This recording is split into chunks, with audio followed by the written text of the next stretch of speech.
Yo voy a ir leyendo la oración y cada uno de ustedes en sus casas la puede ir haciendo.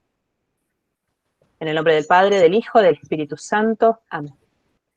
Corazón sacratísimo de Jesús, por el grande amor que nos tienes, te has dignado prometernos la perseverancia final y la gracia de no morir sin sacramentos, haciéndote nuestro seguro asilo en la última hora de nuestra vida. Humildemente te pido que cumplas en mí, que tanta confianza inspira a nuestros corazones. Yo, por mi parte, prometo hacer cuanto pueda para amarte más y más y para hacerme digno de una tan grande promesa, evitando el pecado y todo cuanto pueda desagradarte. Te pido para ello tu gracia, que espero alcanzar por los méritos de tu mismo corazón. Amén. Sacratísimo corazón de Jesús, en vos confío. En el nombre del Padre, del Hijo, del Espíritu Santo. Amén. Bueno, les damos a todos la bienvenida a este ciclo de charlas. Me voy a presentar. Mi nombre es Marianela Quiroga, en este momento directora del Centro de Estudios Educativos Rigans Montes. Conmigo están en este momento 3 personas, juntos hace un buen tiempo que ya iniciamos esta empresa. Hemos pasado por diferentes momentos, todos encomendados a María Santísima. Gastón Guevara es actualmente el coordinador de publicaciones, ¿sí? Un poco en la parte de investigación. Es actual director de la revista Quines, que sacó en este mes su primer número, por lo cual también estamos muy contentos. Ana Galeano y Mariana Vázquez están coordinando lo que son jornadas, cursos, han estado moviendo un poco la gestión de este ciclo de conferencias, que en primera instancia iba a ser presencial, pero dada la situación que todos conocemos, hemos decidido hacerlo de este modo. Y bueno, bienvenido sea, porque de esa manera también quizá está accediendo mucha gente que en la actualidad, que de otra manera no hubiese podido. Así que Dios sabe más y sabe cómo hacer las cosas. El Centro de Estudios lo que busca es investigar, ¿sí? Acercarnos cada vez más a la verdad, formarnos y tener una proyección social. Como profesionales, uno desde su lugar y en diferentes ámbitos. Hoy lo hacemos por estos medios, por medio de las conferencias, ¿sí? Y por medio también de los escritos. No solamente nuestros, sino también de aquellas personas que tengan los mismos objetivos que nosotros. Vamos a seguir con algunas charlas más en este ciclo de conferencias. Dios dirá cómo, si serán con esta modalidad o pasaremos a lo presencial. Podemos también hacer algo mixto. Dios irá marcando. Agradecemos la presencia y la participación de todos y esperemos que realmente sea de su provecho esta charla.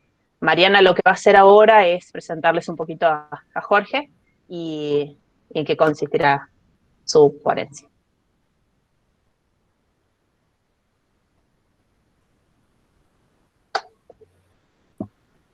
En el marco de estas jornadas que hemos decidido comenzar con esta primera charla de nuestro querido amigo Jorge, la idea es poder ir adentrándonos a las problemáticas, más que problemáticas, a todo lo que la educación está pasando.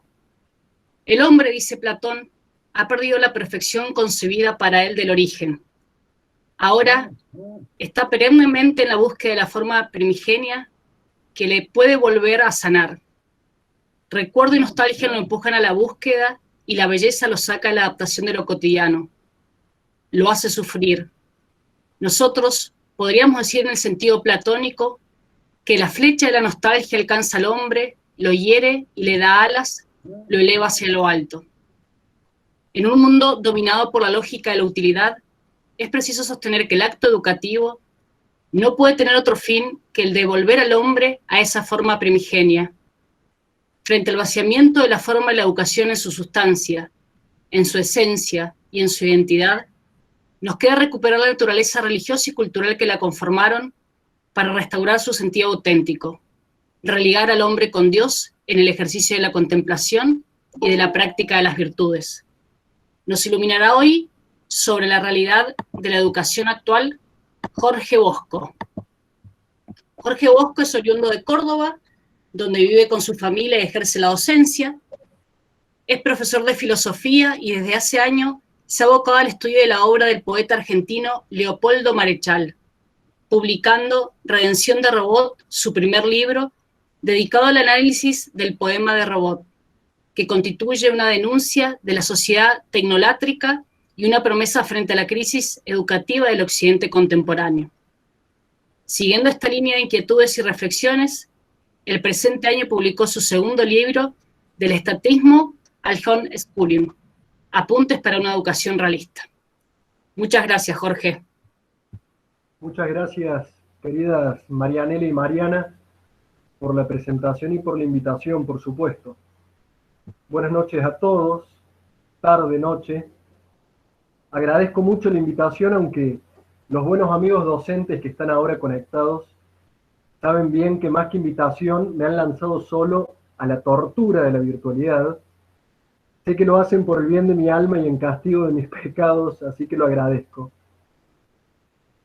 Los queridos amigos del Centro de Estudios Rigans Montes, no conformes con haber sacado al ruedo ya su primer libro y ahora una revista, Aquinas, compuesta por selectos artículos que restauran las cuestiones más caras a la educación realista, no conformes con eso, digo, se han decidido sortear las vallas de esta cuarentena inaudita y han organizado este ciclo de charlas en torno a la educación en la encrucijada actual. Y el tema que me propusieron para este convivio virtual es el de la educación y la tecnolatría. Y es entonces en torno a ello que quisiera retomar algunas cuestiones a las cuales dediqué un pequeño librito publicado el año pasado que se llama Redención de Robot, dedicado al análisis del poema de Robot del poeta Leopoldo Marechal. Al apuntar aquellas líneas y meditar aquellos asuntos, realmente no creía yo estar delante de un drama tan extenso en el espacio y tan dilatado en el tiempo. El poema de Robot constituye una denuncia poética y por lo tanto una verdadera advertencia profética ante los alcances de la tecnolatría y sus pluriformes maneras de dominar el escenario vital de la sociedad moderna. Y vaya si lo sabremos hoy, y vaya si lo podremos comprobar en este preciso instante. La tecnología se ha vuelto un puente vital e inevitable. La economía hace un giro hacia los canales tecnológicos y el mundo busca la salvación material a través de medios virtuales. Sin embargo, la coyuntura actual, sin dudas única en su tipo en la historia, produce otros giros y otras conversiones a la virtualidad. La conversión de los afectos, la conversión de la amistad, de la familia, de la propia religión, la conversión de la educación. Fíjense la tensión que nos ha impuesto el mundo entre lo mistérico y lo apariencial. Es decir, entre los sacramentos, sacramentum, misterio, y no solo la visualización máxima de los actos mistéricos, rituales, accesibles hoy a través de cualquier pantalla a propios y ajenos, sino además la visualización máxima del misterio máximo, sacramentum magnum, a través de una representación, de una imagen, de una apariencia. Cuando vemos al Santísimo consagrado a través de la pantalla, no vemos al Santísimo, sino que vemos una imagen del Santísimo. No solo estamos hoy privados de recibirlo sacramentalmente, sino que además estamos privados de verlo realmente, con nuestros sentidos, con nuestra visión. El mundo nos ha bloqueado el acceso a la realidad y la ha suplantado por la libertad que nos miente la tecnología. La virtualidad toma tal posesión de la realidad que si no lo advertimos, acabamos enteramente consumidos por un artificio, por una suplantación, que puede ser muy útil a los efectos comerciales, pero que de manera alguna puede serlo a los efectos sacramentales, afectivos o, y este es nuestro tema, a los efectos educativos. La imagen del maestro jamás podrá suplantar al maestro, tanto como la imagen de la madre jamás podrá suplantar a la madre. Podremos tener todas las fotos de nuestra madre, podremos conservar videos de nuestra madre, podremos tener nuestros más frescos recuerdos de la sonrisa de nuestra madre, pero la madre ausente ya no puede abrigar con su calor. La imagen del maestro es algo del maestro, pero ya no es el maestro en sí. ¿Qué podremos decir entonces del divino maestro? Del maestro que se ofrece eucarísticamente y al cual hoy apenas podemos acceder por una imagen. Verdaderamente la tecnología nos miente la forma de un Dios. Y en efecto la tecnolatría es como la humedad, lo tiñe todo, lo penetra todo, lo corrompe todo. La tecnolatría esconde bajo sus astutos encantos, bajo sus colores, sus sonidos, sus aparatos, una forma tan sutil cuanto preocupante de idolatría. El hombre es hipnotizado por la obra de sus manos. Queda anulada de raíz la apertura trascendental de la criatura al creador y se produce entonces, en la práctica, una conversión de la criatura a la criatura,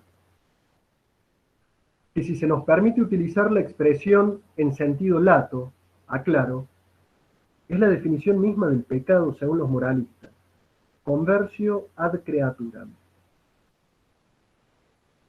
Si a esto sumamos el famoso adagio, según el cual, si no actúas según piensas, acabarás pensando según actúas, entonces la conversión ya no es solo práctica, sino además teorética. Supera el plano de la acción para alcanzar el plano de la convicción. El tecnólatra es un idólatra en cuerpo y alma. Ha olvidado que existe un mundo detrás de sus pantallas, que existe el ser detrás de las apariencias, que existe el creador detrás de las criaturas. Este fenómeno que vemos hoy multiplicarse vertiginosamente en nuestra sociedad se relaciona, por supuesto, con muchas aristas de un problema que no puede limitarse a un solo plano de reflexión. Hagamos entonces un pequeño repaso de la historia para lograr posicionarnos frente al problema y finalmente abordarlo con algunos puntos que desarrollaremos. Digamos entonces, primeramente, que la tecnolatría es la conclusión final del racionalismo, del naturalismo y del positivismo. Errores todos que pusieron como horizonte último de la ciencia humana al orden de lo creado, escindido del logos, de la inteligencia creadora de Dios, y por lo tanto disociaron al hombre, criatura, de su creador. Todas estas corrientes cientificistas negaron los principios metafísicos que sostienen la creación, y negados ellos, fue lógico que se negara finalmente al creador. Pero habiéndose acotado el horizonte especulativo del hombre, fue a su vez coherente que en los últimos siglos la técnica se abriera paso entre las ciencias y que los saberes prácticos se desarrollaran con mayor vigor que los antiguos saberes especulativos. Para dominar un terreno es preciso aplicarse a su labranza. Si queremos conquistar el cielo, será preciso cultivar la vida del espíritu. Si queremos conquistar la sabiduría terrena, será preciso cultivar las ciencias especulativas. Pero si queremos dominar sencillamente la tierra, será preciso desarrollar las técnicas apropiadas. El poeta Marechal describió esta escena con su singular ironía. Supongamos que Aristóteles, dice Marechal, en lugar de empeñarse, como lo hizo, en todas las ramas del conocimiento, se hubiera especializado en la física, primero con la exclusión y al fin con la negación de la metafísica y de sus tratados acerca del alma. ¿Qué habría sucedido entonces?, le pregunta Marechal. Que los helénicos habrían gozado tempranamente de las enceradoras eléctricas, aunque por desconocer los primeros principios, ignorasen de dónde vinieron, a dónde van y para qué coño están ubicados en este mundo. Eso vino más tarde y pasa hoy, merced a una ciencia que, no pudiendo suministrar al hombre ninguna respuesta digerible a las preguntas de su entidad metafísica, le llena, en cambio, las habitaciones con artefactos electrónicos mientras le prepara un juicio final de bomba H. Sobran los comentarios respecto a estas líneas verdaderamente clarividentes que Marechal dejó asentadas en sus cuadernos de navegación hace décadas. Y en efecto, las disciplinas que conocemos como ciencias naturales gozaron en el siglo XIX de un impulso y un desarrollo inédito hasta entonces, bajo el auxilio de las nuevas técnicas. Por su parte, las ciencias sociales se fueron atrofiando crecientemente en una disparidad y multiplicidad de subjetivismos y corrientes y escuelas de pensamiento, como le llaman. ¿Por qué pasó todo esto? Porque el hombre abandonó los principios universales de la metafísica, de la filosofía perenne, y descuidó el conocimiento de las formas, de las ideas, de los arquetipos, cuya fuente es la mente divina, y por lo tanto son permanentes e inmutables. Son ellos los grandes principios que constituyen íntimamente a la realidad y cuya contemplación y meditación modelan los espíritus en una disposición natural suficiente para la recepción de la gracia sobrenatural. Es en esta afirmación que se basa el conocido adagio gracia supone natura. Pero ¿cuál es la relación de todo esto con la educación? Deliberadamente en contra de la sabiduría tradicional, la ciencia moderna se volcó a la pesquisa de los datos, de los fenómenos, de las diversas y múltiples manifestaciones del ser. Pero allí estaba la trampa fatal en la cual estamos hoy atrapados. La materia por sí misma es fragmentaria, disgregante, atomizadora. La sociedad quedó apresada en un guarismo fatal que multiplica por un lado las disciplinas científicas y los contenidos programáticos y anula por otro las posibilidades universales de captación y comprensión de esos datos y de esos contenidos. El educador moderno y el mutilado y torturado educando se vuelven acopiadores de datos que son incapaces de procesar, de comprender, de inteligir. Quienes nos dedicamos a la docencia conocemos este fenómeno muy de cerca, porque sabemos bien que el enciclopedismo, lo único que producen nuestros alumnos, es una monumental indigestión. Alumnos desmotivados, quejosos, violentos, deprimidos. Alumnos que a duras penas pueden ser afiliados a la sentencia aristotélica. Es natural al hombre el deseo de conocer. Pareciera que ya no quieren conocer, que sencillamente quieren consumir y ver. Pero el criollo lo dirá inmejorablemente, la culpa no es del chancho, es del que le da de comer. Educadores modernos, habiendo sido ellos mismos mutilados en su capacidad de vuelo y en su anhelo de volar, serán culpables de la progenie de topos que pueblan hoy la tierra. A Dios amáis, dioses sois, nos dice San Agustín. Amáis la tierra, entonces polvo sois. si en el horizonte de las naciones el cielo había sido eliminado, entonces solo restaba la tierra. Ahora bien, la tierra está cargada de interrogantes, está cargada de elementos que la componen. Si la voluntad es dominarla, es preciso entonces poder abarcarlos a todos. Es fundamental lograr el dominio de los elementos, nos dijeron, para asegurar el progreso de la civilización. Si no hay cielo, entonces solo queda la tierra, y si la vida no es conquista del cielo, entonces la vida será conquista de la tierra. Y aquí llegamos al primer punto, donde se asienta uno de los grandes problemas de la educación moderna. Es el problema del cientificismo y de la hiperespecialización. Hoy ya no existen sabios, existen especialistas. ¿Y por qué ocurre esto? Porque ya no existen hombres poseedores de una ciencia universal a través del conocimiento de los grandes principios de la metafísica, sino que existen hombres técnicos, especialistas de principios particulares, aplicados a determinadas facetas o manifestaciones de la realidad. Así la realidad, que es compacta y sellada en un todo, se ve resquebrajada en incontables partes por el cientificismo y la hiperespecialización modernos. Ahora bien, una ciencia de lo particular es, estrictamente hablando, una contradicción en los términos. Porque no hay ciencia de lo particular, hay conocimiento de lo particular. Solo hay ciencia de lo universal. Es en este sentido que hasta los propios animales tienen conocimiento de las cosas particulares. El animal, cuando tiene sed, busca el agua, no busca el alimento. Es decir, que el animal conoce los particulares, pero no los entiende bajo razón de universalidad. El animal tiene conocimiento de los medios, pero no tiene entendimiento de los fines.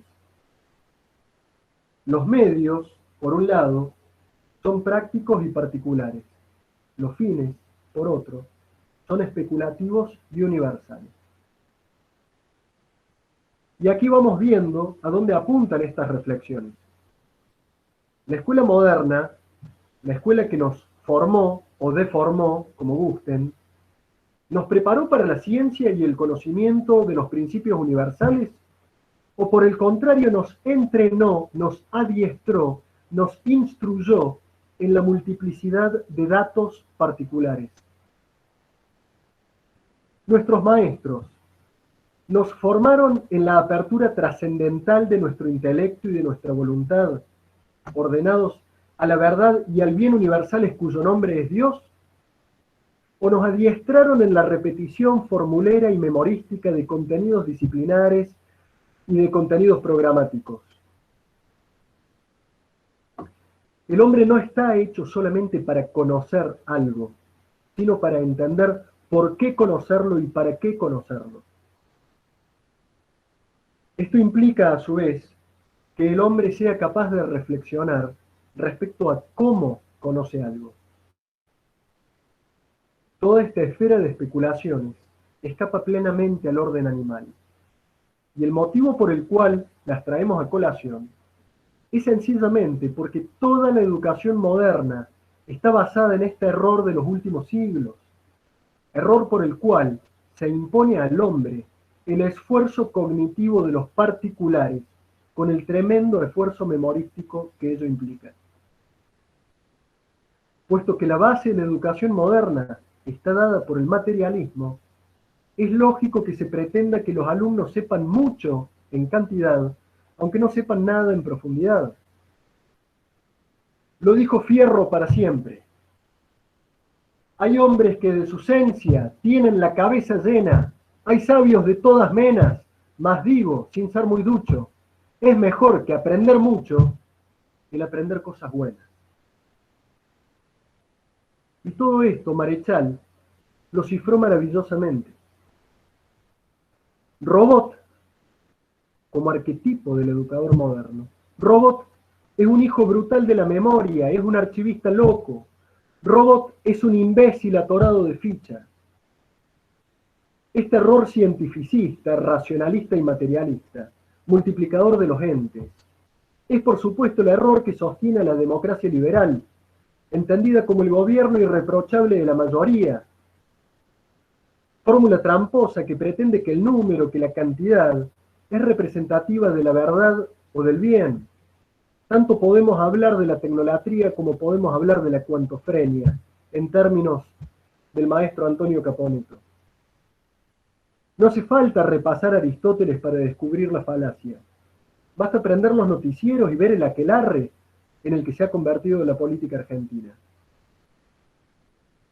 Y es esta misma mentalidad la que está en la base de la educación moderna. Entre los amigos que nos acompañan hoy, hay seguramente muchos varones y mujeres que pertenecen a todas las disciplinas científicas del saber. Y todos han pasado por la escuela y la universidad moderna, donde nos enseñaron sistemáticamente que a la ciencia no le corresponde, por ejemplo, emitir juicios de valor, sino que la ciencia debe limitarse al plano descriptivo y analítico. Esta fenomenología de baja estofa, con la cual moldearon nuestras mentes y nuestros cuerpos, es una enorme trampa contradictoria consigo misma. Porque justamente lo que distingue el aparato cognitivo del hombre respecto al del animal es la capacidad de emitir juicios respecto a las cosas. Lo enseñaba Aristóteles. Lo que distingue la lengua del hombre de la del resto de los animales es que es la única capaz de decir la justicia. Justicia, juicios. La enorme gravedad de todo esto es que este subjetivismo trágico, este relativismo omnívoro, desemboca como una cloaca en las aulas y en los hogares. Todas las ramas del saber, al soltar amarras del puerto seguro de la metafísica y de la teología, quedan disgregadas, sueltas, locas, perdiendo así su norte, libradas a su propia suerte. El caso paradigmático de esta tragedia es el evolucionismo, hoy pan cotidiano en la mesa de los escolares. Negado el principio de identidad, todo lo que es. Negado el principio de no contradicción, nada puede ser y no ser al mismo tiempo bajo el mismo aspecto. Negado el principio de tercer excluido, entre ser y no ser no hay término medio. En fin, negadas las bases mismas de la metafísica tradicional. Entonces es posible el milagro inaudito del mono que se convirtió en hombre. Esa es la ciencia que nos enseñaron. Esa es la mentalidad que reinó en nuestras escuelas modernas, enteramente disociadas de los principios del ser y por lo tanto completamente alejada de la realidad que la funda. ¿Cómo espantarnos entonces hoy, luego de siglos poblados por errores contumaces y dirigidos por astutos ideólogos? ¿De qué sorprendernos frente a la ideología de género y todas las aberraciones que hoy impone la escuela en manos del Estado? Son los propios modernos quienes se jactan del entronizamiento de la diosa razón, pero a confesión de parte, relevo de pruebas. La modernidad está juzgada por sus propios mercenarios. La racionalización es la decadencia del espíritu y la muerte de la trascendencia. Es en rigor la divinización del hombre, en cuanto que exalta aquello que aristotélicamente llamaríamos la diferencia específica del hombre. La razón es una función inferior del intelecto humano, que lo ubica debajo de los ángeles y sin embargo por encima de los brutos, de los animales. El buen Gastón Guevara, aquí presente aunque virtualmente, claro, supo cifrar este drama en uno de sus últimos artículos, diciendo que el mundo moderno nació con la duda y rechazó el asombro. Prefirió abroquelarse en los oscuros entresijos de la razón, de una loca razón, y abandonar la intemperie luminosa. Decidió confiar en la ciencia y ya no en la providencia. Y es así nomás. La razón en cuanto tal tiene una funcionalidad meramente operativa. Distingue, ordena, deduce. Pero la función receptiva de los grandes principios y contemplativa de la realidad per se es el intelecto. Intellectus, del latín intus legere, leer dentro, es decir, captar la esencia de las cosas, atravesar las apariencias, los fenómenos, y conquistar el centro y la íntima realidad de las cosas. La exaltación de la razón reduce el horizonte nociológico del hombre, acorta sus miras, estrecha sus alcances, y es así que el hombre se convierte en ese archivista loco, en ese hijo brutal de la memoria, en ese imbécil atorado de fichas. Nosotros, padres y maestros, formadores de almas por vocación y por destino, no podemos ni debemos permitir esa atrofia en nuestros pequeños. Ellos, como nosotros, han sido hechos a imagen y semejanza del Creador, han sido dotados de alas, capaces del vuelo más alto y la penetración más honda. No podemos ni debemos permitir que sus alas sean mutiladas, para verlos luego arrastrarse miserablemente en el fangal de los errores modernos. No es bueno descender a la materia sin agarrar primero los tobillos del ángel, cifra bellamente Marechal en su poema de Robot. Fue ese el castigo de Dios a la serpiente antigua. Maldita eres, porque por tu causa entró el mal en el mundo. Te arrastrarás por la tierra y la mujer pisará tu cabeza. Y allí en la misma condena de Satanás encontramos como una perla nuestra solución y remedio. María, sede de la sabiduría. María, madre del amor hermoso. María, aquella que tras el anuncio del ángel no acudió a las redes sociales y a viralizar el milagro, sino que guardó sus palabras y las meditaba en su inmaculado corazón. Con María y como María, recuperemos para nosotros y restauremos para nuestras aulas y nuestros hogares el hábito de la contemplación, de la meditación, de la intuición poética, hábito que se forja al fuego de la oración, de la lectura, del diálogo, de la buena música, de los bellos poemas. Verdaderamente estos tiempos de tecnolatría son los tiempos de invocar a María, la Domus Aurea, la Federis Arca, la Janua Coeli. El intelecto del hombre, y por lo tanto el intelecto del niño que educamos, ha sido creado para el entendimiento de los fines y la comprensión de las causas, para lo cual le ha sido dada la facultad de entender y la universal sed de conocer. Nuevamente, es natural a todo hombre el deseo de saber, y esto se aplica incluso a los consumidores compulsivos de novedades y de modas, a los navegantes infatigables de las redes sociales. Todos ellos quieren saber y conocer. Pero existe una razón muy lógica que distingue a la educación realista que profesamos de la educación pragmatista que padecemos. Si el hombre está capacitado para instrumentar los medios en función de los fines, entonces la primacía cronológica y ontológica está afirmada en los fines y no en los medios.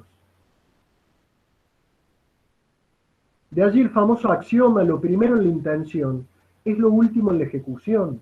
Con sencillez, no adecuamos la fiesta al vestido, sino el vestido a la fiesta. Los medios educativos deben ser adecuados a los fines de la educación. El problema para los educadores y los educandos modernos es qué saben y por qué lo quieren saber. Y esto, que es un problema eminentemente educativo, solamente puede responderse acabadamente desde la educación realista. Y sobre estos temas, algo también hemos apuntado en nuestro librito del estatismo al homeschooling, Apuntes para una educación realista. Recordábamos allí justamente algunos elementos que aporta a estas cuestiones nuestro común amigo el doctor Jordán Abud, quien en su último libro, que fervientemente recomiendo, Educación Real en un Mundo Virtual, ubicando con precisión quirúrgica el bisturí frente al problema de las nuevas tecnologías, se pregunta a Abud cuál es la entidad moral y la fundamentación teleológica que nos permita justificar la existencia, el consumo y la proliferación de las nuevas tecnologías.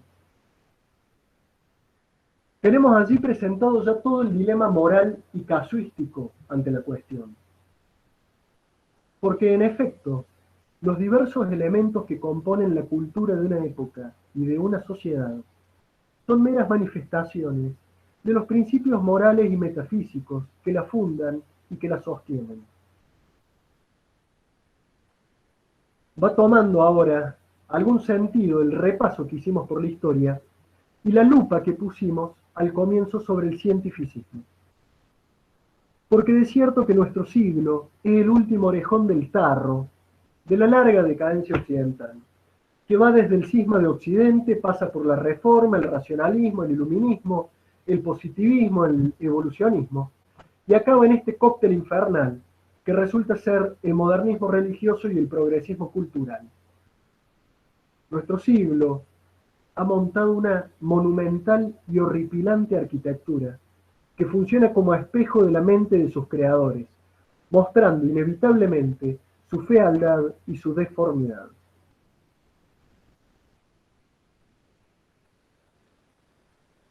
Cuando el hombre medieval, en la rusticidad de su hogar, en la carestía incluso de recursos y herramientas, entre los sacrificios de una vida ruda, construía con esfuerzo un caballito de madera y una espada para su hijo, manifestaba en ese pequeño gesto cargado de simbolismo una simplicidad espiritual que lo transportaba sin dilaciones a las honduras de la mejor mística cristiana. Porque detrás del caballito se escondía el amor contemplativo de la belleza, y detrás de la espada se transmitía el sentido heroico y combativo de la fe. Esto que nos resulta tan convincente cuando nos detenemos a pensarlo, es traicionado de diversas maneras por la educación que hemos recibido.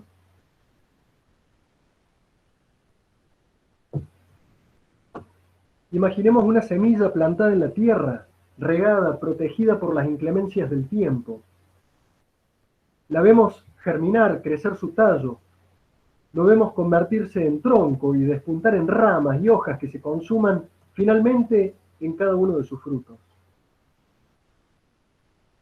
Hay quienes toman los frutos y los observan.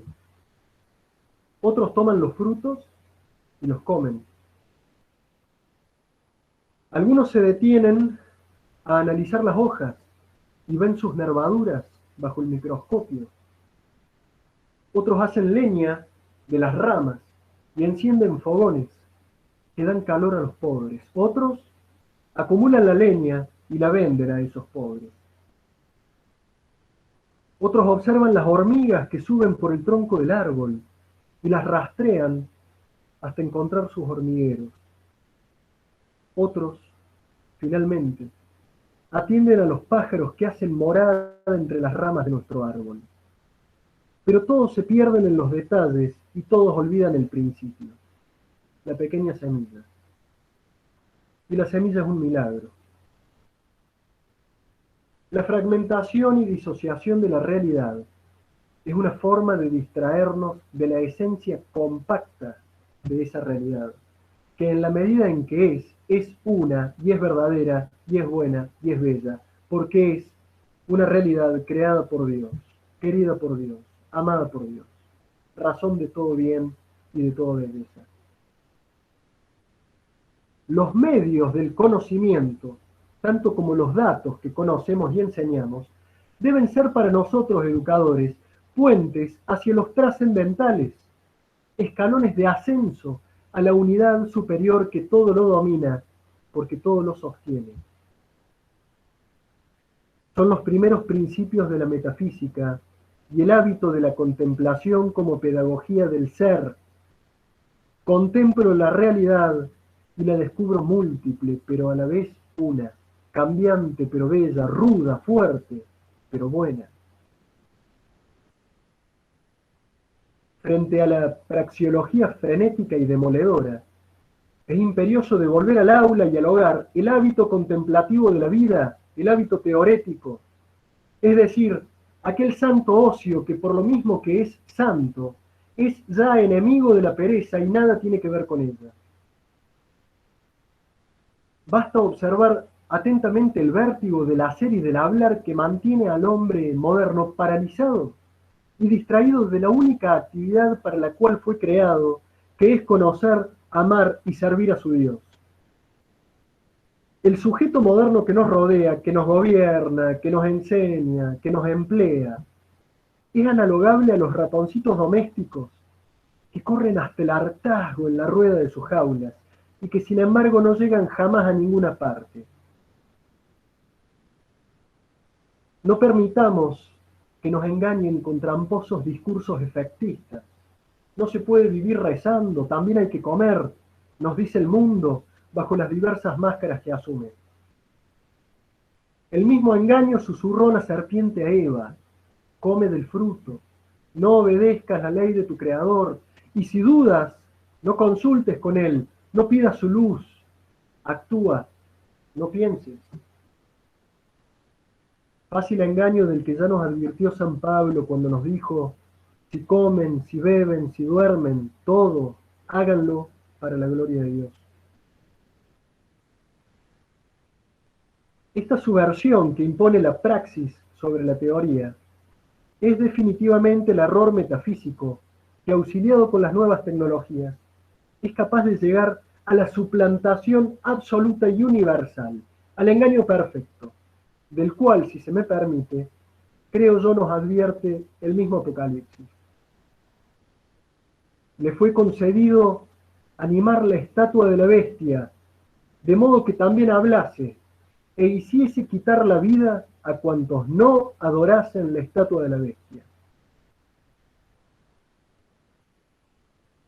Y dicho todo esto, y en este marco, ¿qué ocurre cuando las nuevas tecnologías ocupan un tiempo y un espacio otrora destinados a la presencia real del maestro, del padre, del amigo? ¿Qué pasa cuando las nuevas tecnologías suplantan la realidad con la imagen? ¿Qué ocurre cuando un niño, incapaz de hacer las debidas distinciones, se enfrenta a esa suplantación de la realidad, que no solo imita muy logradamente la realidad, sino que además es más atractiva a las bajas pasiones que la realidad misma? ¿Qué ocurre con nuestros niños cuando son depositados frente al televisor, esta suerte de neomaestra jardinera que los hipnotiza con la intensidad de sus colores y la velocidad de sus historias? El tiempo, en la conciencia del niño, es un tiempo lento, casi tan lento que ya no es tiempo. Porque en efecto, los niños viven perfectamente apegados al aquí y ahora, al presente, al cual atienden con absoluta independencia de todo lo demás, en un perfecto ejemplo y en un arquetipo de perfecto abandono al instante. Los niños viven en un santo abandono a sus padres. De allí que sean modelos arquetípicos de perfección espiritual. Chesterton lo decía: los niños toman muy en serio sus juegos. Y las animaciones de la televisión son fabricadas por adultos, al ritmo del tiempo y de la mentalidad adulta. Los niños, al ser sometidos a ellas, se ven expresamente violentados en su tiempo interior, al cual no se le permite desarrollarse tal como la naturaleza lo ha previsto. Y así, la técnica, obra de la mano del hombre, se entromete terriblemente en el alma niña, que es obra de la mano de Dios. Por otra parte, la misma omnipresencia de la tecnología nos impone a los adultos un tiempo vertiginoso que acelera su paso, disminuyendo nuestra capacidad de abarcar la multiplicación de objetos que nos imponen su decurso. Trabajo en la computadora, a la par que atiendo a las redes sociales, envío un audio de WhatsApp, leo el diario, preparo la clase, escucho música, respondo un email. En el manicomio del mercado laboral, han dado en llamar a este trastorno el multitasking, como si la atrofia de la atención de la mente a un objeto, acto esencialmente contemplativo, y la aceptación formal de la curiosità, como modus vivendi del sujeto moderno, fuese alguna clase de habilidad especial que hace del individuo un espécimen extraordinario en esta renovada lucha por la supervivencia del proletario más apto. Vivimos verdaderamente en la locura tecnolátrica. Pero lo cierto es que desde el punto de vista psicológico, el sujeto está padeciendo el castigo y la presión de una multiplicidad de entes que reclaman su atención, todos los cuales no puede alcanzar en un solo acto, y que sin embargo son ellos indiferentes a la capacidad o a la resistencia del sujeto para abordarlos. Todos reclaman para sí su cuota de atención. Imagino al dulce Nazareno, al momento de señalar las bienaventuranzas desde la montaña. Le imagino extático, dando sus palabras de vida eterna, frente a un público labriego y pastoril, un público de tiempo lento y suave. Pero ahora imaginemos al mismo Nazareno, enfrentado ya no a humildes campesinos, sino a inescrupulosos periodistas, capturadores profesionales de imágenes, comentadores universales de Liket Nunc, reenviadores compulsivos de memes, insectos, de esos que se hacen llamar influencers y youtubers, y cualquier otra clase de alimaña que habita esta tierra tenebrosa en esta edad oscura. Bajo sus manos, el Nazareno se ha convertido en imagen. Sus palabras ya no son de vida, se han convertido en frases célebres, tan fugaces como el tiempo que lleva a publicarlas y el breve tiempo que lleva a leerlas. La sutileza en todo esto radica en que, como consecuencia de la tecnolatría, el hombre cree haber alcanzado nuevamente un fruto apetecible, un fruto que lo volverá como Dios, omnipresente, omnisciente, omnipotente. Y la historia, maestra de vida como es, solo puede recordarnos el final trágico de esta tentación antigua. El diablo, sin quitarnos nada, acaba quedándose con todo, y el hombre, cuando cree poseerlo todo, acaba quedándose sin nada. Lo lamentable de esta encrucijada es que vemos abatirse comunidades enteras, familias completas, almas valiosas que sucumben ante el peso de una confusión que se multiplica, que nos golpea por todos los frentes y que no deja respiro.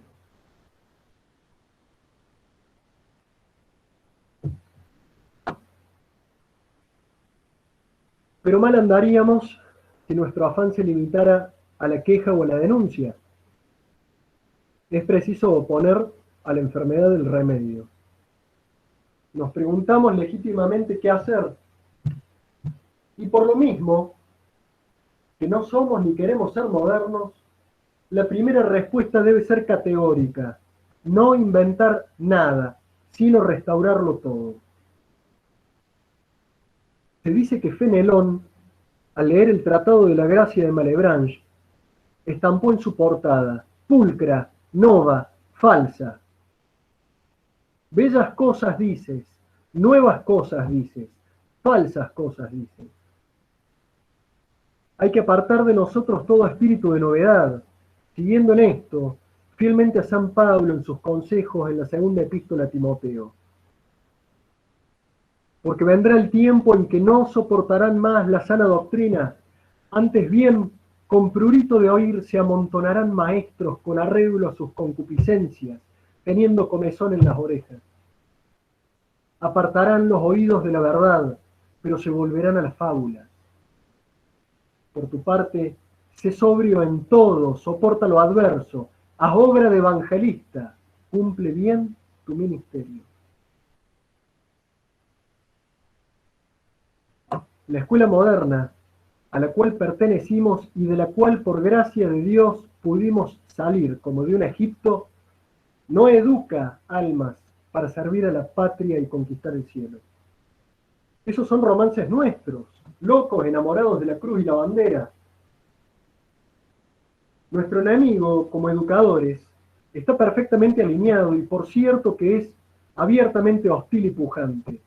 Es el aparato omnívoro del Estado y su poder ideologizado, que pretende hacer de nosotros trabajadores de la tiza, siendo nosotros servidores del Rey de Reyes.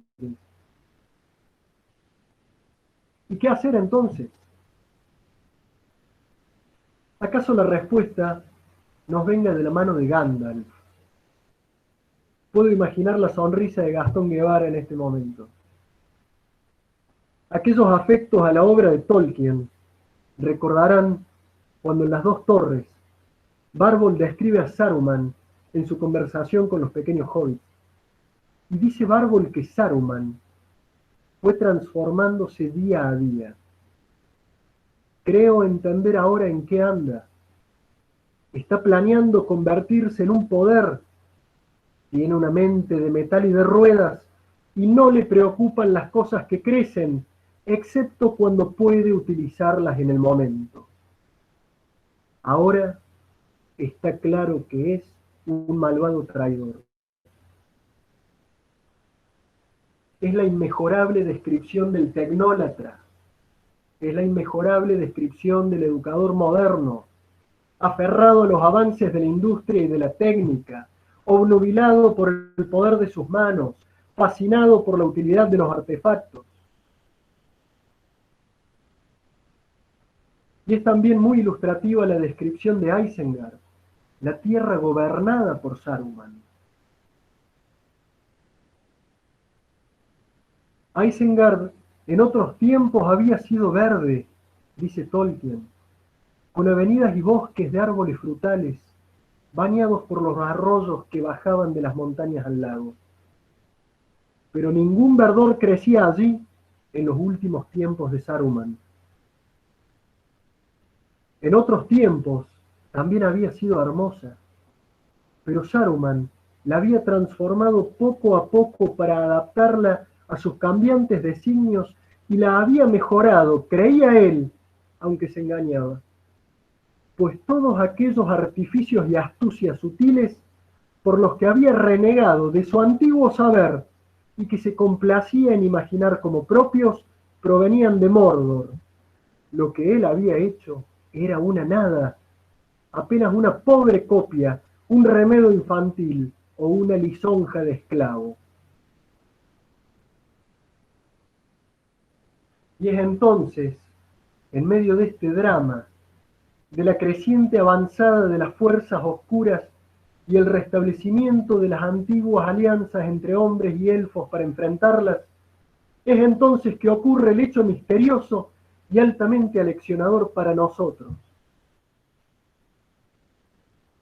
Aragorn, acompañado de Legolas y Gimli, tienen una inesperada cuanto admirable revelación en el bosque de Fangorn. Se reencuentran con Gandalf, completamente transformado, y al preguntarle quién es, Gandalf responde: en verdad soy Saruman, podría decirse. Saruman, pero como él tendría que haber sido. He pasado por el fuego y por el agua profunda desde que nos vimos la última vez. He olvidado buena parte de lo que creía saber y he aprendido muchas cosas que había olvidado. Ahora veo cosas muy lejanas, pero muchas otras que están al alcance de la mano, no puedo verlas. Gandalf es el modelo de educador que buscamos, transformado por el fuego purificador de la santidad que transmuta la sabiduría pasajera de la tierra en un sabor eterno del cielo. Lo que Tolkien maravillosamente nos propone aquí es la transformación mística, por la cual es restaurada la plenitud de las posibilidades del ser y del conocer. Es exactamente paralelo a lo que Marechal describe en la visión del hombre hacia el fin de su poema de Robot. Si no temiese yo violentar el poema, te alabaría el cero de la gran beatitud. No el cero de Robot instalado en la nada, sino el que magnifica la plenitud del todo. Pero ¿de qué hablamos ahora, queridos amigos? Hablamos de la única respuesta verdadera frente a la tecnolatría. La respuesta que reduce el ídolo a cenizas, lo destruye en nuestro corazón y lo aparta de nuestra mente. Hablamos de alcanzar la verdadera ciencia, de soltar amarras en la oscuridad de la materia y arrebatarnos al tercer cielo donde habitan los ángeles. Hablamos de abandonarlo todo por el todo. Hablamos de volvernos necios para el mundo, locos, abrazados a un ideal incomprensible para el metal y la máquina, enardecidos de un amor que consuma nuestros pensamientos, nuestras palabras y nuestros actos. Hablamos de restaurarnos en Cristo, para restaurar entonces todas las cosas en Cristo. Estaba tan embebido, tan absorto y ajenado, que se quedó mi sentido de todo sentir privado, y el espíritu dotado de un entender no entendiendo, toda ciencia trascendiendo. Este saber no sabiendo es de tan alto poder que los sabios arguyendo jamás le pueden vencer, que no llega su saber a no entender entendiendo, toda ciencia trascendiendo. Y es de tan alta excelencia aqueste sumo saber que no hay facultad ni ciencia que la puedan emprender. Quien se supiere vencer con un no saber sabiendo, irá siempre trascendiendo. Y si lo queréis oír, consiste esta suma ciencia en un subido sentir de la divinal esencia, es obra de su clemencia hacer quedar no entendiendo, toda ciencia trascendiendo. Sagrado corazón de Jesús, en quien se hallan todos los tesoros de la sabiduría y de la ciencia, ten piedad de nosotros, ilumina nuestras mentes. Muchas gracias, queridos amigos.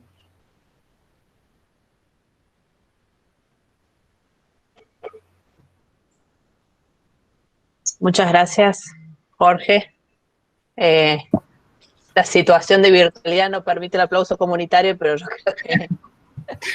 creo que todos nosotros lo estamos haciendo y veo algunos que están moviendo sus manos. Personalmente agradezco muchísimo. Considero que no solamente nos has dado un panorama histórico de la educación y por qué hoy es como es, ¿no? Y que personalmente me ha pasado que pensar esto, ay, qué trágico, ¿no? Pero a la vez encontraste el modo de mostrarnos esa respuesta, ¿no? Restaurarnos en Cristo para restaurar todas las cosas en Cristo. Y es maravilloso, porque nos anima a trascender y nos anima a continuar por este camino que creo que vemos todas las personas que estamos acá, ¿no? Vamos a dar un lugarcito a preguntas, aportes, sea comentarios. Quien quiera hacerlo, habilita su micrófono y puede hablar.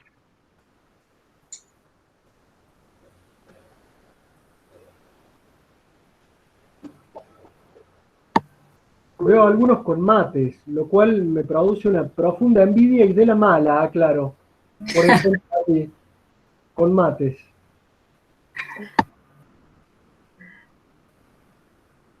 Jorge, bueno, yo un poquito por ahí veía que había algunas alumnas conectadas. Y uno siempre cuando habla, ¿no?, del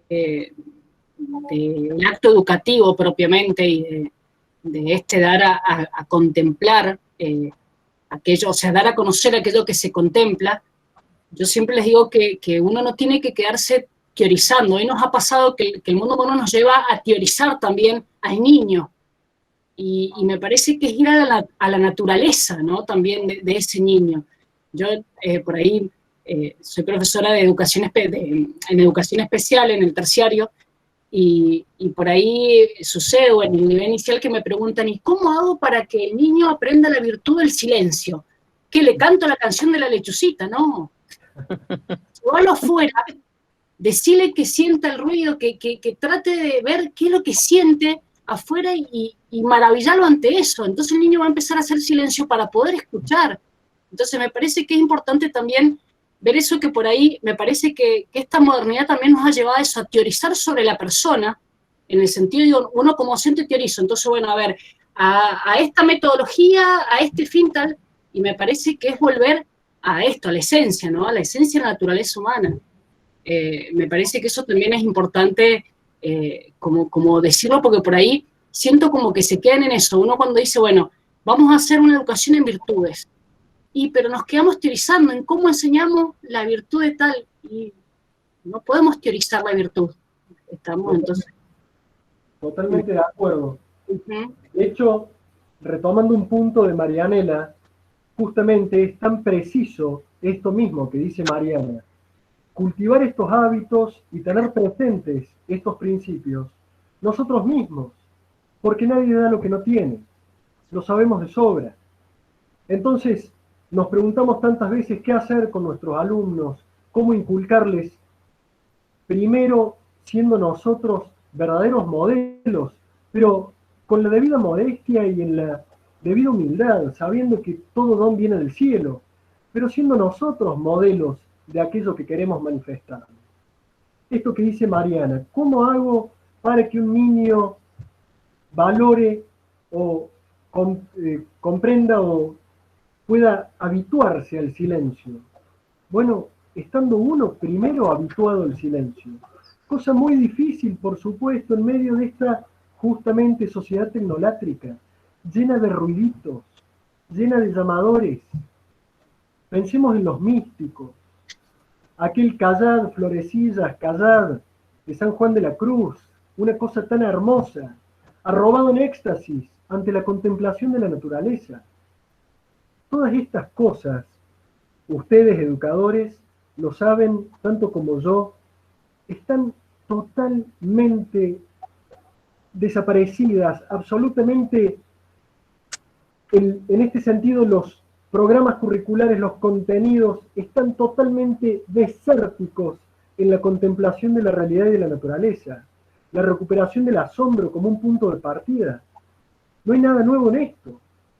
El asombro es el principio de la filosofía, lo decía el maestro Platón. ¿Qué vamos a inventar en todo esto?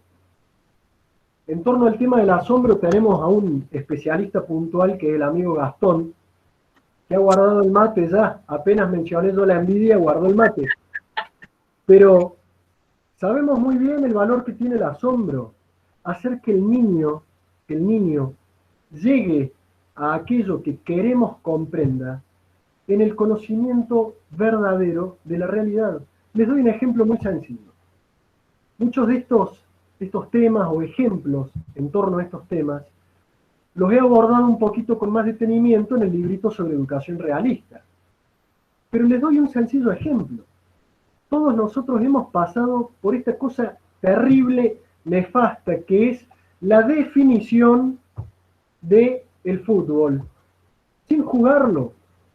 La definición de la hoja, sin salir al patio a recogerla, a comparar una hoja reseca de una hoja viva, a cuidar de una huerta, y detrás del cuidado de un pequeño yuyo que está a punto de matar la hierba buena, entender la importancia de erradicar los vicios para darle lugar al cultivo de las virtudes. Estas lecciones que Dios nos ha puesto delante, en la realidad, en la naturaleza, el educador moderno la anula de cuajo, porque somete al educando a una imagen de la realidad. Cierro con este pequeñísimo ejemplo, y como algunos aburridos exalumnos míos también están conectados, recordarán esto que alguna vez hemos hecho en el aula. Uno le pregunta a los alumnos, hagan de cuenta que yo desconozco el idioma español o que vengo de otro planeta, no sé lo que es un árbol. Quiero que alguien me diga qué es un árbol. quiero que me expliquen, que me transmitan el conocimiento de árbol. Y entonces los alumnos tienden a hacer lo siguiente. Googleo esta cacofonía, ¿no? Que es la palabra googlear. Googleo árbol y le muestro la imagen. O paso el pizarrón y dibujo árbol. ¿Y dónde está la trampa? La trampa está en que ninguno de esos árboles me dan un solo fruto. Con ninguno de esos árboles puedo hacerme yo una buena limonada y compartirla con los amigos. Se ha perdido el sentido del ser y ha sido suplantado por el sentido del aparentar. Esto tiene, por supuesto, implicancias psicológicas, afectivas, morales. Ahora, desde el punto de vista educativo, vaya si no conocemos la gravedad que tiene esta suplantación. Gracias, Jorge.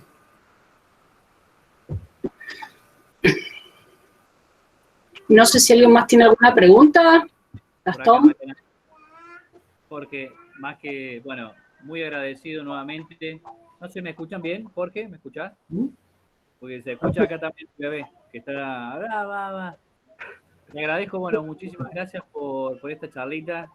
Realmente ha sido muy enriquecedora, muy linda. Bueno, gracias por las citaciones. Bueno, tenía un par de comentarios, pero creo que llevaría mucho tiempo. Pero me preguntaba ahí, cuando vos hablabas de la contemplación, que en general la primera objeción que se nos hace frente a esto es que la contemplación no sirve. En este mundo utilitarista, digamos, la contemplación no sirve. No trae consigo ningún hacer.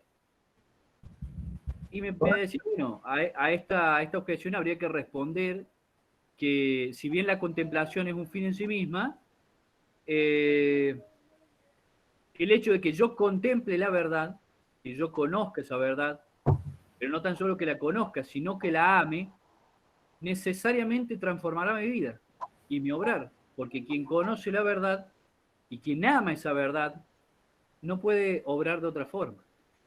No puede obrar de la misma forma, tiene que obrar de otra manera. Totalmente. Y por eso es tan fundamental la enseñanza de la contemplación. Y la contemplación de la naturaleza. Por eso la importancia de esa experiencia de la naturaleza que recién hablaste, Jorge. Porque Santo Tomás decía que la contemplación de la naturaleza era un diálogo entre dos intelectos, entre el intelecto creador y el de la criatura. ¿Correcto? Quien necesariamente se dispone a contemplar tiene que hacer silencio, porque solo ahí se escucha. Y entonces acá viene la pregunta, ¿no hay detrás de esto también, de toda esta cuestión tecnolátrica y de esta mediación de nuestra experiencia, no hay una lectura que podamos decir teológica? Es decir, que detrás de este ruido, de esta mediación de la realidad, hay algo, o mejor, un alguien que no quiere que contemplemos el ser y que hagamos silencio. Comprendo. Es una gran pregunta que nos llevaría una charla entera. Y claramente.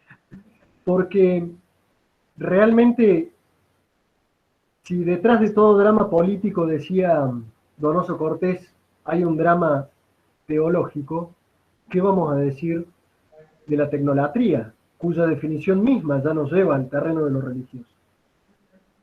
Y verdaderamente, una buena porción, o diríamos los principios que sostienen la tecnolatría, son en verdad principios que corresponden al terreno del ángel.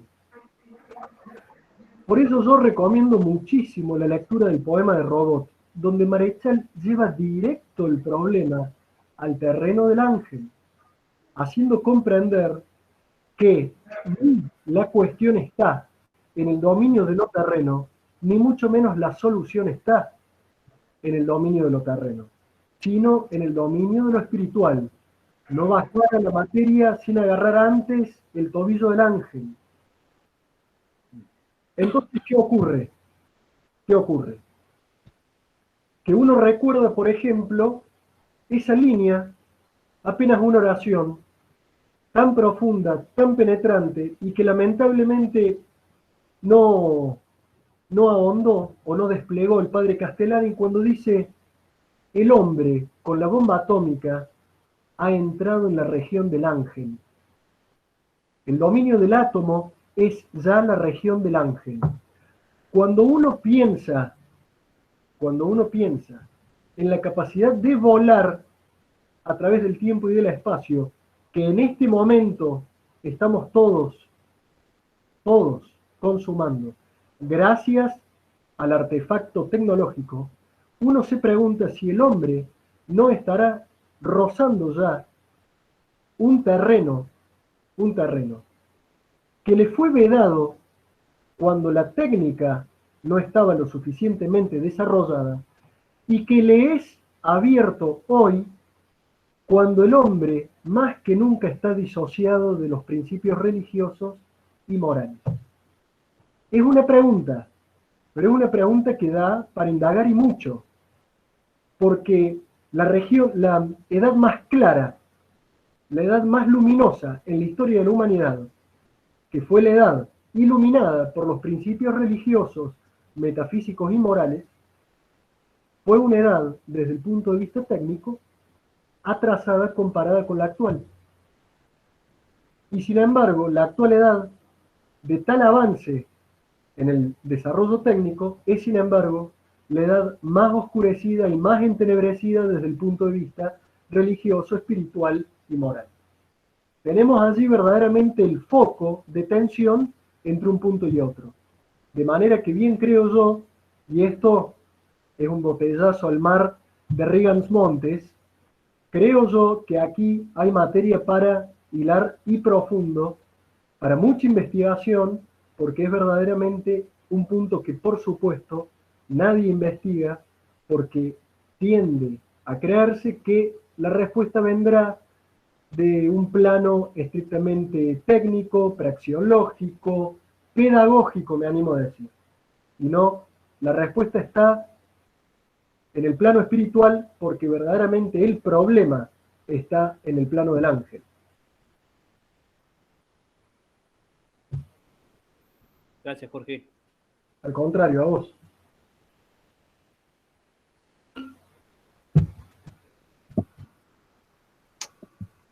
¿Alguien más que quiera realizar alguna pregunta?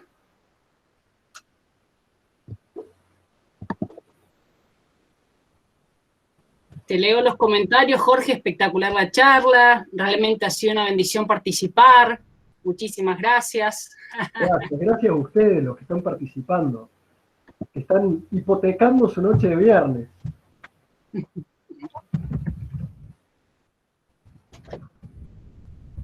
Otra cosa, Jorge, respecto, yo por ahí me quedé con, digo, porque estoy por ahí tratando de ver un poquito este tema de un itinerario del educador y detenerme un poco en el itinerario en la parte de la belleza, ¿no?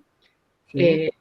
Por ahí también me pasa que las chicas tienen didáctica y, por ejemplo, le enseñan la didáctica de la lengua y buscan interpretar tal cuento.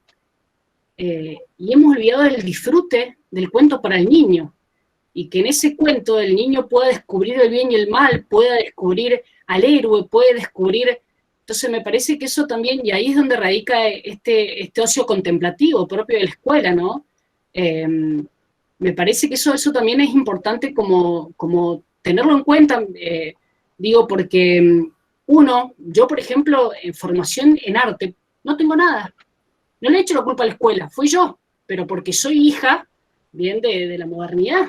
Soy hija, entonces uno no sabe disfrutar de lo que provoca una buena música, el silencio, y no, estamos con el ruido constante. Entonces, bueno, también como dar una vuelta ahí y ver de qué manera es esa educación de la sensibilidad ante la belleza de que el docente debe conducir también a eso, y me parece que tiene que ver con estas pequeñas cosas, hacer que el niño disfrute de la belleza de las cosas, mostrarle no sé, se me ocurre, uno dice, bueno, transformarles el aula, que el aula sea Narnia, ¿bien? Claro. Y que dentro de Narnia puedan, o sea, me parece que eso también es importante, como ir en este itinerario de la educación, por supuesto, de la inteligencia, de la voluntad, de la sensibilidad como deleite, de eso que conoce y de eso que elige, me parece que también es importante, ¿no? Sí, Y que tiene que ver con esto también de la contemplación de Dios. Uno, bueno, no puede dar lo que no tiene, ¿no? Pero bueno, yo me parece que uno a veces pasa desapercibido, está tan acostumbrado, tan rutinario, que se olvida de estas pequeñas cosas y que el niño, no, el niño las tiene.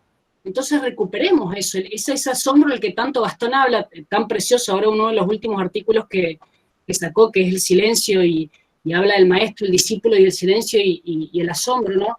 Y realmente así, en ese silencio se descubre eso, ¿no? Totalmente. Y en ese sentido yo creo que también un elemento que como educadores bien vale la pena meditar y rescatar es la jerarquización de los bienes. Exactamente. Los bienes honestos no son preciados sino por el valor intrínseco que tienen, no por la utilidad que reportan. Justamente una buena dosis de la atrofia que nos ha producido la educación moderna es que lo que ha hecho con nosotros es en realidad imponernos la utilidad detrás de cada uno de los actos educativos. Entonces han hecho que nosotros realicemos ciertos actos, como pueden ser ejercicios, tareas, variopintas y del tipo que sea, por una utilidad práctica o por un beneficio concreto, como puede ser la nota, con lo cual desde el punto de vista cognitivo y para qué decirlo espiritual, nos han atrofiado, nos han destruido. ¿Por qué? Porque no nos han hecho apreciar el valor de ciertas cosas que son valiosas en sí mismas, por sí mismas y con independencia de cualquier otra cosa. Imagínense que estamos en este plano donde decimos el bien es bueno por sí mismo y por nada más. Es bueno por sí mismo. Imagínense que estamos en ese plano. ¿Qué le vamos a pedir? ¿Qué le vamos a pedir a un educador moderno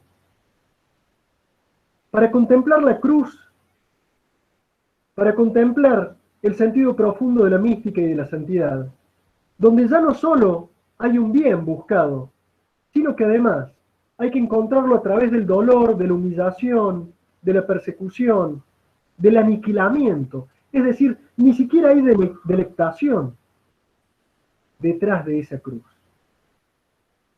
De tal manera que lo que la educación moderna produce en nosotros verdaderamente es anular de raíz nuestra capacidad creatural como donación en un viaje de retorno al Creador.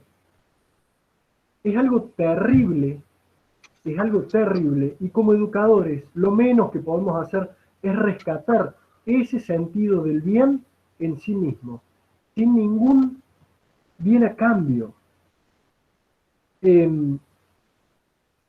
Recuerdo, por ejemplo, justamente con los alumnos, hacer la broma de que cuando preguntaban, por supuesto, en la primera clase, ¿la filosofía para qué sirve? La filosofía no sirve para nada. La filosofía no sirve porque la filosofía reina. Esa es la clave desde el punto de vista educativo. Hay que acabar con esta educación, con estos actos educativos, pretendidamente útiles para algo, y hay que convencerse de que no son útiles para nada, que son deleitables en sí mismos, y cuya única valoración intrínseca es que son actos de donación y de restauración del don recibido por Dios. Nosotros educamos para Dios y por Dios, para nada más, ni para la cuota del colegio, ni para la libreta de calificaciones, ni para cumplir con el programa del ministerio. La verdad es que con esas palabras se me vienen a la mente un montón de cosas, ¿no? Que pasan en la escuela todos los días. Uno cuando está dentro de una institución educativa, esto lo ve diariamente. Cuando se eliminaron las calificaciones, por ejemplo, no se podía calificar más, los más aterrados eran los profesores, ¿no? ¿Y qué hago si no califico? No, hay algunos que trabajan conmigo. ¿Y qué hago si no califico? Pero no me van a responder, no van a estar en las clases, ¿no? Y vuelvo a una frase que dijiste que es muy cotidiana también, la culpa no es del chancho, ¿no? Nosotros como profesores muchas veces los acostumbramos a estudiar por la prueba. Y esta pregunta es de examen, ¿no? Y esa frase que, en definitiva, ¿qué estamos enseñando y por qué? O sea, me parece que ahí también reivindica un poco esta misión que tiene el centro. El darle el lugar a los saberes, darle su lugar también a la filosofía y todo lo que ello implica. Así que desde ese punto, muchas gracias porque también son esas frases y esas ideas que uno retoma, ¿no? Que por ahí las sabe, las dice, está de acuerdo, pero a veces nos quedan como guardadas, ¿no?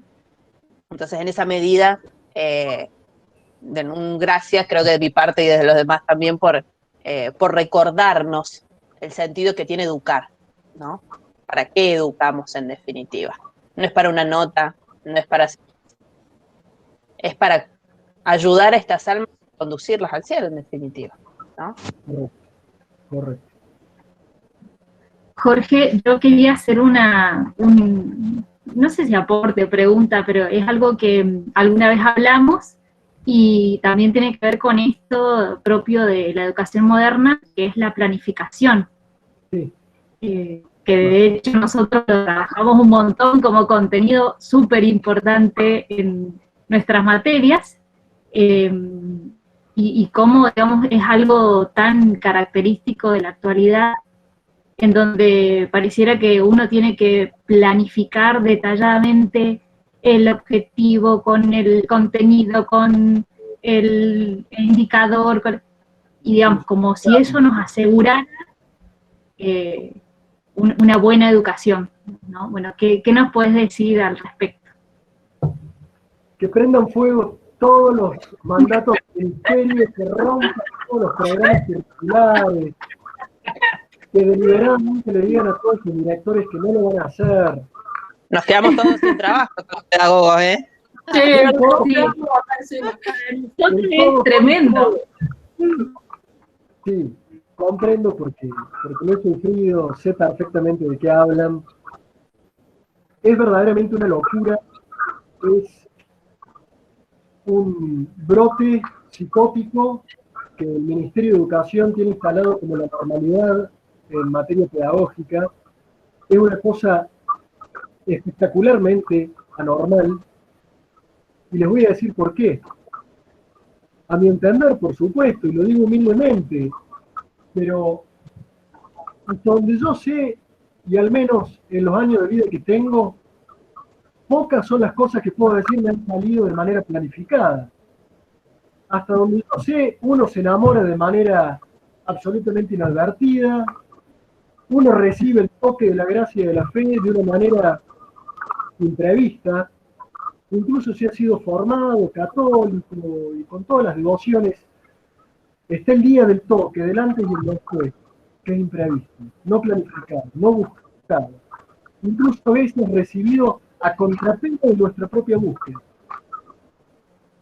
Hay una frase maravillosa en medio de un libro que llegó a mis manos de manera imprevista, que hace un antes y un después en mi vida.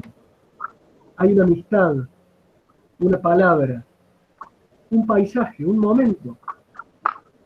Nada de esto es planificado y se llama vivir. Y si no estoy desubicado y no estoy confundido, la educación es un acto vivencial. Y el aula, tanto para el docente como para el alumno, forma parte de sus vidas. De manera que pretender instalar en el acto educativo indicadores y métricas, como hacen los capitalistas con sus empresas, es maquinizar, verdaderamente imponer un dominio tecnolátrico en el acto educativo. Aquellos que tengan la bondad insisto, de leer el poema de Robot, verán cómo Marechal, con genio, sabe pintar, delinear perfectamente lo que es la locura del pedagogo moderno en este sentido. Cuando, lo verán en el poema, cuando el discípulo va y habla con Robot como arquetipo del pedagogo moderno, le habla de que está enamorado. Y Robot no sabe si medirle la fiebre, no sabe cómo medir sus lágrimas, no sabe qué hacer con este discípulo que simplemente está sometido a los avatares de la vida con toda su belleza. Lo que ha hecho esta pedagogía moderna, hiperformalista, y en el librito de Robot, en Redención de Robot, hay todo un capítulo dedicado a eso. Y en el librito de Apuntes de Educación Realista, no sé si dedico 2 capítulos al tema, justamente de la pedagogía moderna, con esta locura formalista por la cual todo cuanto ocurre en el aula tiene que ser previsto. Lo cual, si ustedes se ponen a ver, no es más que la transposición al terreno pedagógico de la ideología, de la mentalidad ideológica que es perfectamente moderna, porque el moderno pone el pensamiento por encima de la realidad. En esto Etienne Gilson, es un gran maestro para comprender el problema de la mentalidad moderna y con ella el imperio de la ideología.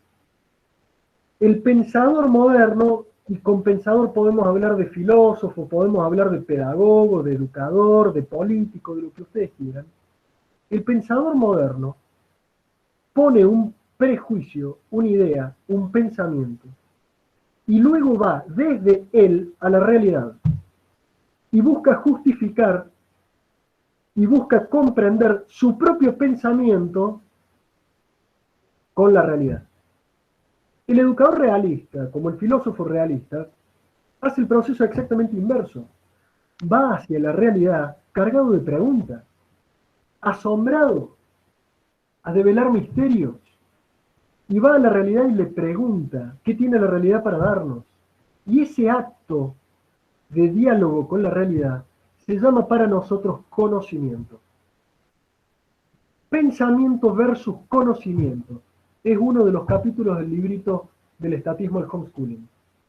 Para decirte, Anita, que verdaderamente lo que estamos aquí soportando y frente a lo cual estamos lidiando es a esta pugna entre pensamiento y conocimiento, a la ideología volcada en el terreno de lo pedagógico y manifestada en el formalismo y esta previsión cuantofrénica, frente a la realidad, que es el alma del educando y el destino para el cual está puesto frente a nosotros.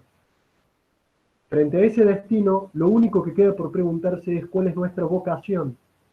Es decir, ¿para qué nos quiso Dios delante de ese alma y para qué quiere Dios a ese alma delante nuestra? Eso es el acto educativo. Todo lo demás, romper y tirar. Jorge, acá hay una pregunta de Ailén Casas en el chat. Ajá. Dice lo siguiente, te lo leo.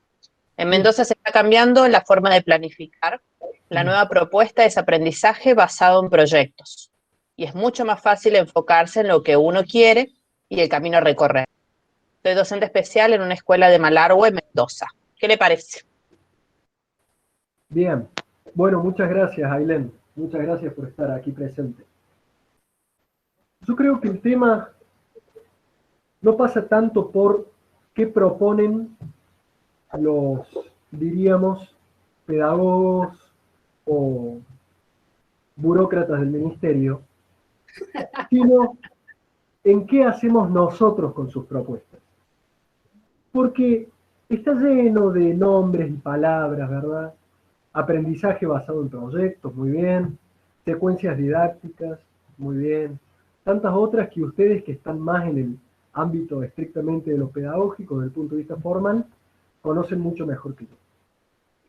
Yo creo que todas esas cosas son equivalentes a una logomaquia, una verborragia, un lanzamiento azaroso de palabras que los burócratas del gobierno hacen mientras están compartiendo sus mates y sus criollitos, financiados, por supuesto, por el sudor de todos los argentinos.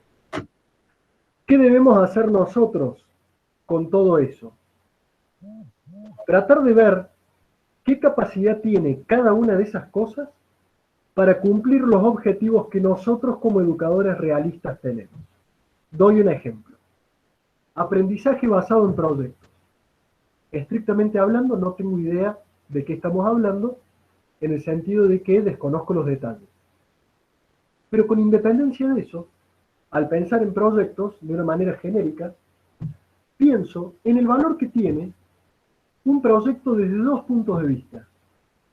El proyecto permite que el estudiante o el educador a cargo del proyecto elija un tema, con lo cual ya tenemos asegurado el elemento motivacional, sin el cual no hay aprendizaje posible.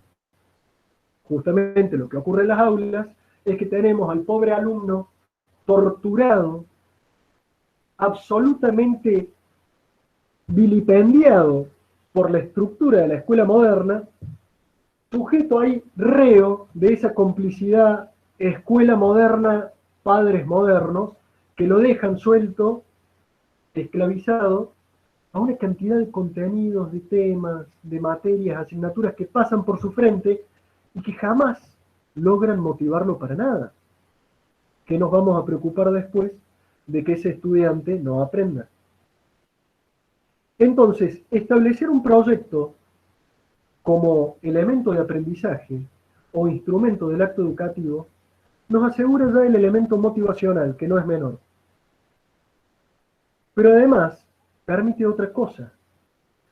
Y es que en la medida en que nosotros como educadores somos astutos para guiar el proyecto, puede permitir que a través del proyecto y alimentado por el elemento motivacional, ese alumno que ha elegido su propio proyecto tienda un puente hacia la realidad y logre escaparse del enciclopedismo absurdo del resto de las asignaturas o del resto de los educadores.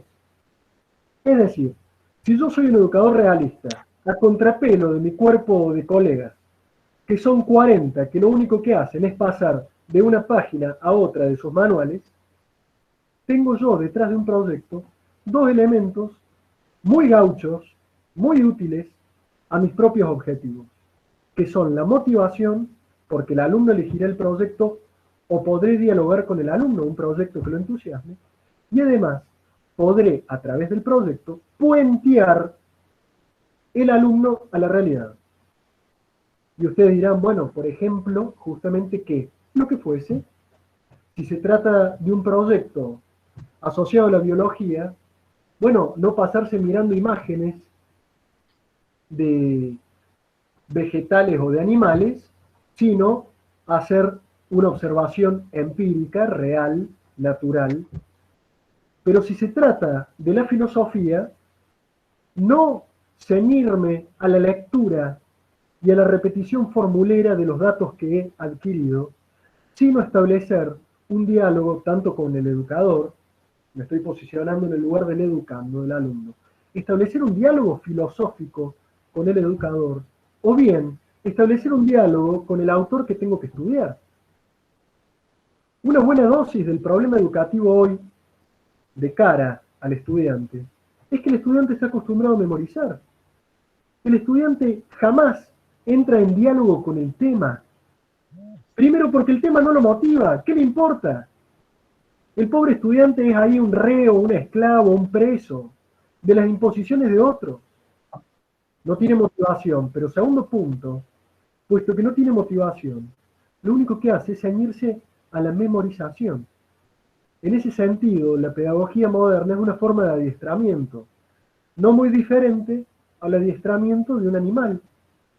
Los perros pueden obedecer un montón de órdenes. Ahora no pueden conectar dos datos, Le cambio de lugar al perro, a la mascota de la casa, le cambio de lugar el plato de la comida y el perro queda perfectamente perdido como turco en la neblina. No nos puede pasar eso como alumnos o como educadores no podemos permitirle eso a nuestros alumnos. Por eso, ¿qué creo yo, por ejemplo, de un aprendizaje basado en proyectos? Que hay que utilizar el proyecto de manera astuta. Apalancar en el elemento motivacional y además puentear a través del elemento motivacional a la realidad, que es lo que nadie más le dará a ese alumno. Todos los demás le darán datos. Nosotros no queremos que sepa tantos datos, para eso está Wikipedia. Hoy más que nunca es fácil acceder al dato. Si es por datos, basta tener la bendita pantallita que todos llevamos en el bolsillo. Los datos ya no son tan importantes, nunca lo fueron. Lo importante es la capacidad para procesarlos. ¿Se comprende lo que he querido decir, Ailén? Jorge, con esto, mira. A esto que decís, perdón. No, bueno, digo, cuando hablaste de la memoria, me hiciste acordar algo que dice Lassa, que es muy interesante, acerca del método para enseñar. Y el método para enseñar es justamente enseñar a pensar, ¿no? Él dice que, bueno, en la educación moderna justamente hay un montón de respuestas a preguntas que no se hicieron. Le damos respuestas a preguntas que los alumnos jamás se hicieron y no se van a hacer porque no les damos la oportunidad para ello. Entonces, ahí nuevamente, ¿no? Volver a que el otro se haga las preguntas, despertar esa capacidad en realidad que tienen para hacerlo y no creer que están ahí solamente sentados para maravillarse por las cosas que uno dice. Sí, sí, por supuesto. Sí, yo creo, perdón, sí. Digo, Sí. con este aprendizaje basado en proyecto, digo porque nosotros acá como pedagogos, imagínense, y formadores de profesores, estamos locos con el aprendizaje basado en proyectos. Sí, sí. Y yo creo que vos has podido, junto con lo que dice Marianela, darle respuesta a esta cuestión ideológica que hay detrás de esto, ¿no? Uno cuando ha ido a las reuniones, donde vos claramente lo decís, son reos de escritorio que no tienen ni idea, por supuesto, ni la naturaleza de la persona, pero tampoco la realidad de la educación. ¿Qué es lo que buscan? Una de las principales cuestiones con este aprendizaje basado en proyecto es formar competencias. Fijarse cómo la negación del ocio, ¿no? El negocio. Formemos, demos instrucción. Estamos entonces... Sí. ¿Cuál es el peligro de este proyecto? Que esto también que dice Marianela. Hoy la educación no enseña a pensar, entonces ¿qué hacemos? Dividimos todo en disciplinas, en las disciplinas no profundizamos. Damos este pequeño contenido, y ese es el riesgo que se cae de este aprendizaje basado en proyectos, ¿bien? ¿Qué es lo que pasa? Lo que me sirve para el proyecto yo lo doy, porque este aprendizaje basado en proyecto está estipulado desde dos partes, que yo amo Mendoza, yo conozco Mendoza, y el tema del agua. Alrededor de eso tienen que estar organizados estos proyectos, que son de mucha riqueza, porque, por ejemplo, muchos de nuestros alumnos lo han hecho con esto, con huertas, con un montón de cuestiones de la realidad concreta y que les ha llevado a preguntarse. El tema es esto que vos decís, conducir ese proyecto a eso, y no a quedarnos detrás de ese fundamento ideológico, que es esto, no llegar a la profundidad del conocimiento, dividir todo en disciplinas totalmente, porque, bueno, ellos te dicen, para que no estén estancadas las disciplinas. Y yo me mato de risa porque digo, a ver, si es lo que ustedes buscan en realidad, dividir por disciplinas porque el conocimiento pareciera que... Entonces, bueno, me parece, digo, para responderle también, me parece que fue una respuesta, diste en el hoyo, en la profundidad de lo que uno como le ha pasado ante esta cuestión, ¿no? De esta planificación basada en aprendizaje basado en proyecto. Sí, es bravísimo, y aparte que recuerden siempre que todos estos modelos pedagógicos, que además son fascinantes porque cambian todos los años, ustedes lo saben mejor que yo, todos los años el Ministerio de Educación tiene revelaciones que lo actualizan. Ilumina. Es como un update pedagógico. Y que es lo mismo, aparte. Y más de la misma nada. Y a la larga lo que es verdaderamente es una cantidad de fraseología, de etiquetas, que en lo profundo, desde el punto de vista realista, no significan nada. Son verdaderamente más de lo mismo. Porque ellos no tienen nunca como intención o como finalidad de sus proyectos o de sus pretensiones burocráticas, nunca tienen como finalidad el acto educativo que es conocimiento de la realidad. Siempre tienen por objetivo un pseudo acto educativo, que es acumulación de datos bajo los cuales ellos quieren que luego el alumno interprete la realidad. Hay una subversión que es muy profunda y es muy terrible, de la cual uno tiene que estar advertido como educador, porque si no nos trampean, nos arrastran a nosotros, y ya lo dijimos al principio, nadie da lo que no tiene. Exacto. Acá hay un comentario de Laura Adriana Cuello, se lo leo, Jorge. ¿Sí? En muchas jornadas educativas, el alumno es considerado sujeto de la educación, que se transforma en objeto de estudio, y la educación debe estar al servicio de los intereses de ese sujeto de la educación. No es persona humana, es sujeto de educación y sujeto de derechos. Por supuesto. Sujeto, una entidad abstracta, es el hombre rusoniano.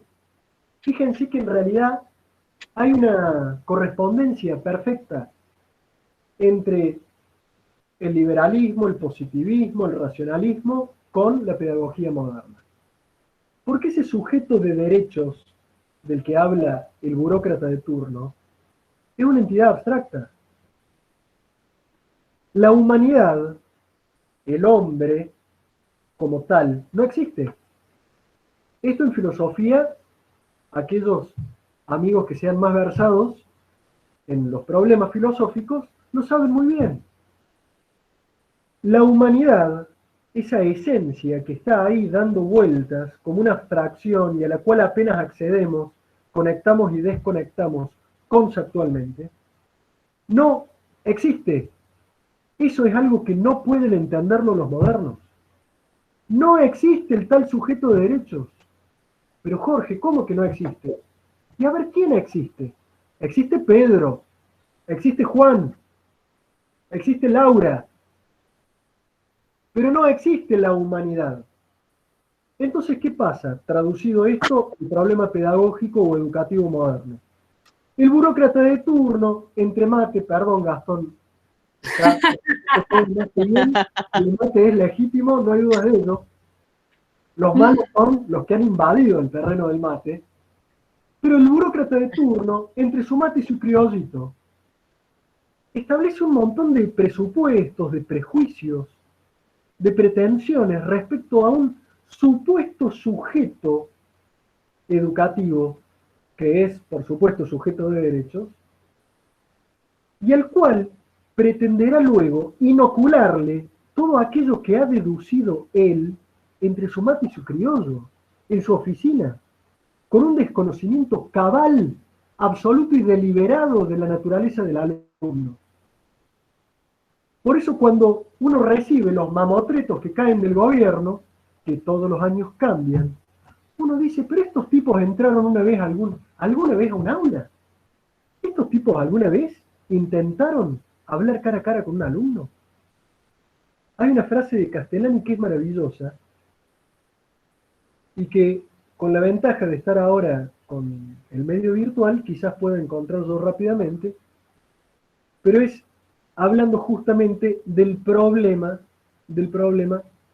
del maestro y del alumno despojados, diríamos, de ese momento que es verdaderamente místico, mistérico, pedagógico, natural y real.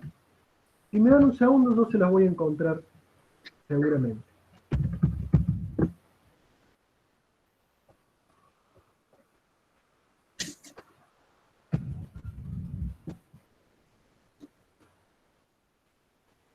Ya va a aparecer. Es lo bueno de tener a mano, ¿ven? Puedo estar aquí hablando con ustedes, un PDF abierto. La tecnolatría a toda velocidad.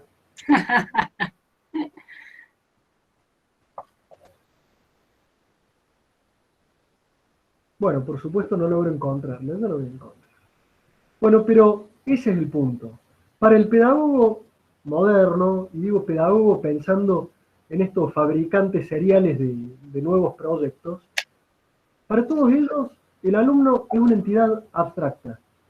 Es equivalente, e insisto, porque la relación es inmediata, es equivalente a Rousseau o a Hobbes hablando de este hombre natural, primigenio, que establece allí en su estado de bondad natural y salvaje un pacto social, bueno, y todas las derivaciones políticas, morales, etcétera, que pueda tener ese error, en el caso de la pedagogía moderna, ¿el problema cuál es? Y el problema es que esa entidad abstracta se pretenderá que el educador le inocule ciertas cosas basado en un presupuesto de lo que debería ser el muchacho y no de lo que es el muchacho o la muchacha. ¿Se comprende el problema? Sí, claro, claro.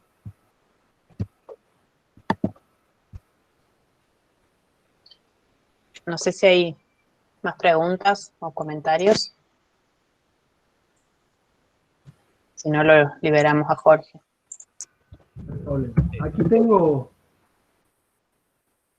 la frase, casi a mano. Pero no sé, me pareció que alguien iba a decir algo. No sé si Gastón, ¿ibas a hablar? No, podíamos seguir acá un rato más. Sí. Pero ya se nos está yendo todo lejos. Solamente un pequeño comentario mientras Jorge busca la frase. Sí. Siempre me resultó definir a la escuela como el lugar donde se va a perder el tiempo. Y esto tomado, obviamente, si nosotros decimos esto a cualquier padre, ¿cómo va a perder el tiempo? Tiene que hacer algo. Pero si uno lo lee minuciosamente y retoma aquella frase del Principito, o mejor, aquel secreto que le revela el zorro al Principito que le dice: tiempo que pasas con tu rosa, el tiempo, perdón, la verdadera traducción es: el tiempo que pierdes con tu rosa hace que tu rosa sea tan importante. Justamente en la escuela es eso, es perder el tiempo en las cosas que están ahí, las cosas importantes. Muchas veces las planificaciones nos llevan a eso, a querer terminar todo rápido y que no llegamos y nos olvidamos justamente de perder el tiempo para justamente conocer eso. ¿Sí? Y conocerlo amándolo. Si no hay eso, propiamente es eso, un rejunte de información, de datos que tarde o temprano desaparecen, porque no perdimos el tiempo conociendo, aprendiendo, dialogando. Exacto, incluso el sentido de perder el tiempo tomado como un perder noción del tiempo. Exactamente. Fíjense que es exactamente lo que ocurre en el momento del éxtasis místico.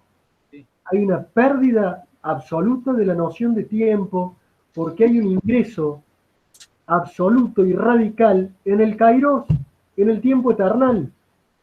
Se supone que la educación debería ser exactamente eso, un tiempo de ocio que recupera para nosotros, sometidos a Cronos, el tiempo del kairos, el tiempo eternal.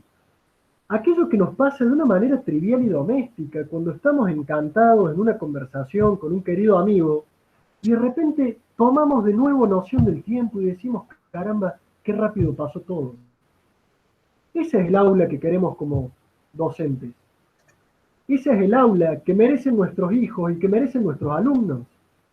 No el aula cronolátrica, cuantofrénica que nos da la educación moderna.